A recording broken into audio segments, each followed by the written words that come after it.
essayer de prendre des meilleures décisions financières quand la vie est chère. Francis Gosselin. C'est facile de succomber à la tentation. On a une opportunité d'agir différemment. Vous pouvez agir. Vous êtes libres, chers amis. Francis. Salut Alex. Francis, on a un autre deal. On a une autre entente entre le Donald et l'Union européenne cette fois. Qu'est-ce que tu as pensé de cette entente-là? Est-ce que c'est une entente à sens unique? Il me semble que les États-Unis n'ont pas sacrifié grand-chose. Non, effectivement, c'est comme une forme de capitulation là, de la part de l'Union européenne. Et il faut quand même dire là, que, bon, il y a une entente de principe qui est survenue. On n'a pas encore tous les détails. L'aéronautique serait exemptée, donc pour Airbus, ce qui a indirectement un impact sur les Québécois, les Canadiens, c'est une bonne nouvelle. Mais il y a plein d'autres sujets, notamment le pharmaceutique, où l'Union européenne est un net exportateur là, vers les États-Unis, qui n'ont pas été évoqués là, dans cette pseudo-entente. Faut aussi dire que Mme von der Leyen, honnêtement, elle a beau avoir un poste important et prestigieux au niveau de l'Europe, tout ça reste à être ratifié par chacun des pays individuellement.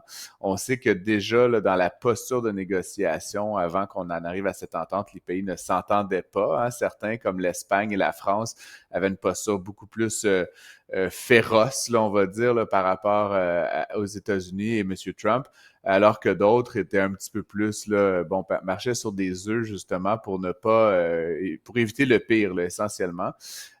Bon, il faut dire que l'Union européenne, bon, avait beaucoup à perdre, là, c'est certain. On pense notamment à l'Allemagne, qui est une économie qui est très, très orientée vers l'exportation. Mais il faut quand même comparer avec le Canada. Tu sais, l'Allemagne, bon, qui, oui, est un marché une économie d'exportation très importante. Leur relation avec les États-Unis, ce n'est que 10% de leurs exportations. Ça ferait très mal si ça tombait à zéro, mais encore une fois, ils ont plusieurs autres marchés, plusieurs autres débouchés pour leurs produits. On pense évidemment aux véhicules de luxe, mais aussi à toutes sortes de machines-outils, là, d'instruments, de chimie, etc. Donc là, pour les Allemands, même cette entente-là va faire relativement mal.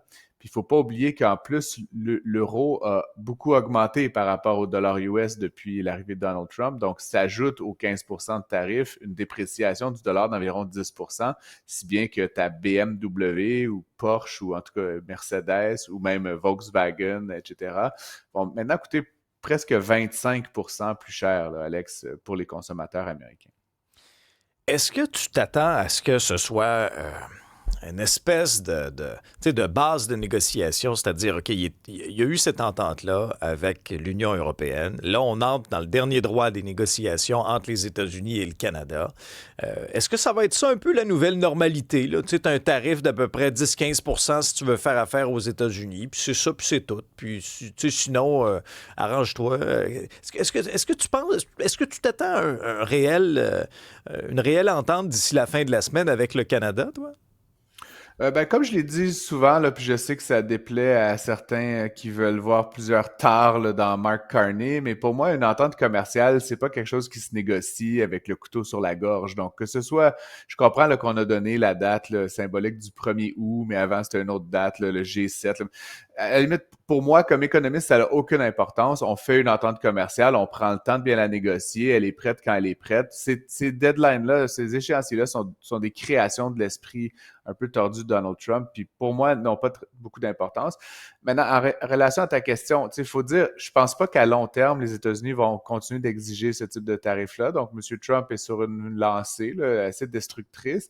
Ce sont les Américains qui, en grande partie, payent les tarifs. Donc, c'est une taxe sur la consommation américaine.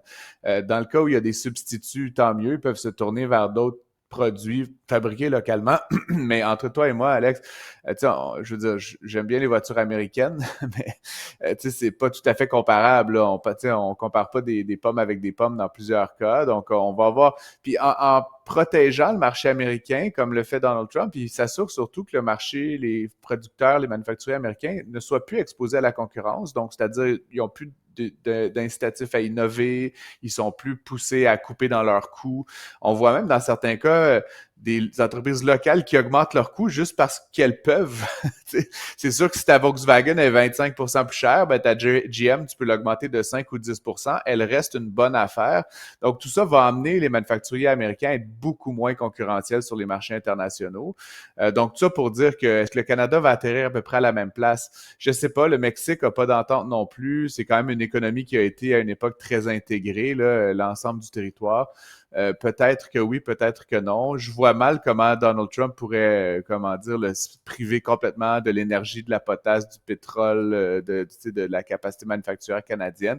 Mais s'il voulait vraiment nous faire mal pendant 6 mois, il le pourrait.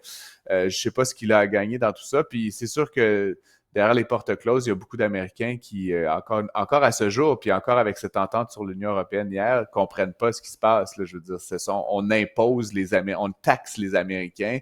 C'est bien particulier comme façon de procéder. Je veux bien qu'on ait coupé les impôts de l'autre côté, mais il n'y a aucune équivalence là, entre ce qu'on a coupé comme impôt, puis les quelques milliards de dollars qu'on va gagner en taxes sur les importations. Francis, on parle beaucoup, notamment parfois, de la lenteur de certaines municipalités à délivrer des permis de construction. Anecdote, OK? Quand je me suis fait construire en pleine pandémie, de mémoire, là, ça avait pris un bon 12 semaines. Okay, pour délivrer mon permis de construction. 12 semaines. Uh-huh.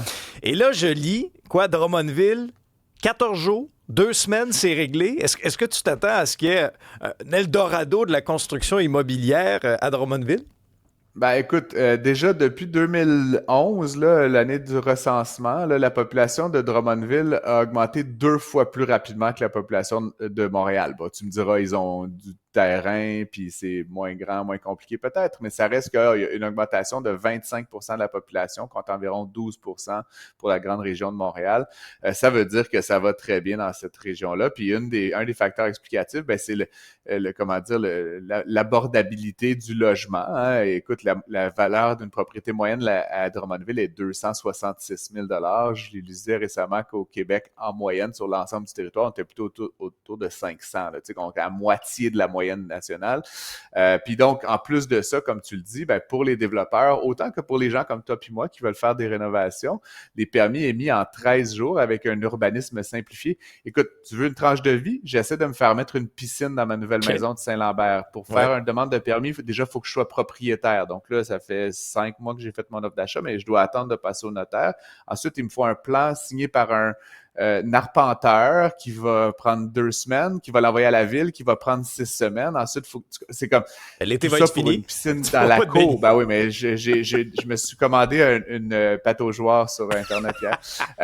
Mais tout ça pour dire, c'est du délire. Puis évidemment, on assiste à une forme de prise d'otage là, des villes par l'urbanisme, en fait. Puis ça, c'est quelque chose qui risque de faire couler beaucoup d'encre au cours des prochaines années. Un des immenses bloquants, ce sont les urbanistes, ce sont les experts qui se sont dotés de tellement de règles autour de la construction et la rénovation du patrimoine bâti qu'ils sont plus capables de se retrouver là-dedans. Ils exigent des sommes astronomiques de paperasse. Ils changent d'idée à tout bout de champ. S'ajoute à ça, évidemment, à Montréal, toutes sortes de taxes, là, puis de 20-20-20, puis d'obstacles additionnels. Donc, je voulais quand même lever mon chapeau à Drummondville. Honnêtement, je pensais pas un jour encenser cette ville-là, mais ça a l'avantage d'être stratégiquement situé entre Québec et Montréal. Donc, si vous êtes quelqu'un qui fait du télétravail comme 4 jours par semaine, ça pourrait être le nouvel Eldorado, comme tu le dis, et à 266 000 $ pour une propriété. Franchement, je pense qu'il y a bien des jeunes, même certains de nos collègues qui vont peut-être commencer à reluquer de ce côté-là parce que simplement, pour des raisons bassement économiques, là, c'est très avantageux pour ceux et celles qui cherchent. Bon, toute la gang à Drummondville. Voilà, c'est réglé. Merci Francis, on t'écoute cet après-midi. On se retrouve demain.